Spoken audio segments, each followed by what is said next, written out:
Hey guys, ഇന്നത്തെ video എന്ന് പറയുന്നത് എള്ളെണ്ണ അഥവാ നല്ലെണ്ണ ഉണ്ടാക്കാം. 1 കിലോയാണ് ഞാൻ എടുക്കുന്നത്. It's A long process.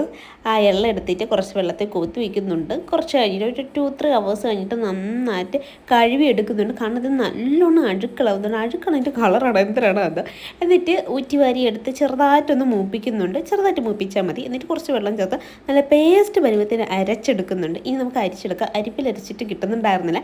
അതിനൊരു കോട്ടൺ തുണിയിലാണ് അരിച്ചെടുത്ത്. എന്നിട്ടിത് തിളപ്പിക്കാൻ വയ്ക്കാം. തിളച്ച് വെള്ളം വറ്റി വരുമ്പോൾ സൈഡിൽ നിന്നൊക്കെ ഇങ്ങനെ എണ്ണ ഊറി വരും. ഇതിനൊരു ഡിസ്ക്ലൈമർ പറയാനാണെങ്കിൽ ഇതുണ്ടാക്കുന്ന പാത്രത്തിൻ്റെ അവസ്ഥ ശോചനീയമായിരിക്കും. അതുകൊണ്ട് അല്ല, ഒരുപാട് യൂസ് ചെയ്യാത്തൊരു പാത്രം എടുക്കുന്നതായിരിക്കും കുറച്ച് നല്ലതെന്ന് തോന്നുന്നു.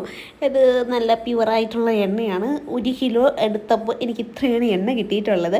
ഇത് ഫുഡിൻ്റെ കൂടെ എടുക്കാൻ പറ്റും, സ്കിൻ കെയർ, ഹെയർ കെയർ ഒക്കെ യൂസ് ചെയ്യാൻ പറ്റും. അപ്പോൾ അത്രയുള്ള ഇന്നത്തെ video. See you the next video. By.